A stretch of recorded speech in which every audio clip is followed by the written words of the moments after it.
Les mécanismes précis de la plasticité, comment le cerveau s'y prend-il exactement pour créer de nouvelles connexions, renforcer certaines et en affaiblir d'autres? Quels sont les acteurs moléculaires et cellulaires qui interviennent dans ces processus? Si les chercheurs ont identifié certains mécanismes clés, comme la potentialisation à long terme et la dépression à long terme, ils n'en connaissent pas encore tous les détails.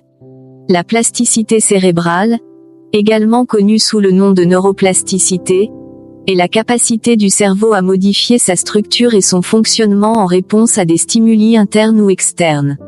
Cette capacité est essentielle pour l'apprentissage, la mémoire et la récupération après une lésion cérébrale. Les mécanismes de la plasticité cérébrale. La plasticité cérébrale se produit à différents niveaux. Synapses. Les connexions entre les neurones peuvent être renforcées ou affaiblies, voire de nouvelles connexions peuvent se former. Neurones. De nouveaux neurones peuvent être créés, neurogenèse, et les neurones existants peuvent modifier leur taille, leur forme ou leur activité. Réseaux neuronaux. Des groupes de neurones peuvent se réorganiser pour former de nouveaux circuits ou modifier les circuits existants. Les facteurs qui influencent la plasticité cérébrale. De nombreux facteurs peuvent influencer la plasticité cérébrale, notamment l'âge. La plasticité est plus importante chez les enfants et les adolescents, mais elle persiste tout au long de la vie. L'expérience, l'apprentissage, l'exercice physique, la méditation et d'autres expériences peuvent stimuler la plasticité cérébrale. Les hormones, certaines hormones, comme les œstrogènes, peuvent favoriser la plasticité cérébrale.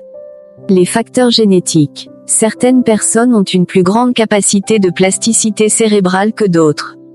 Les applications de la plasticité cérébrale. La plasticité cérébrale a de nombreuses applications potentielles, notamment traitement des troubles neurologiques. La plasticité cérébrale peut être exploitée pour aider à la récupération après un accident vasculaire cérébral, une lésion cérébrale traumatique ou d'autres troubles neurologiques. Amélioration des capacités cognitives. L'entraînement cognitif, l'exercice physique et d'autres interventions peuvent améliorer la plasticité cérébrale et les capacités cognitives. Prévention du vieillissement cérébral. La plasticité cérébrale peut être renforcée pour aider à prévenir le déclin cognitif lié à l'âge. Conclusion. La plasticité cérébrale est une capacité remarquable du cerveau qui nous permet d'apprendre, de nous adapter et de nous remettre de blessures.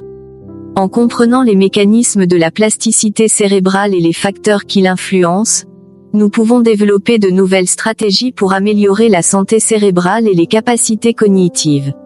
Si le cerveau est capable de se remodeler en fonction de nos expériences, de nos apprentissages et de nos émotions, jusqu'à quel point notre environnement et nos interactions sociales façonnent-ils notre identité et notre individualité? Cette question ouvre un champ de réflexion fascinant sur la relation entre le cerveau, l'environnement et la conscience de soi.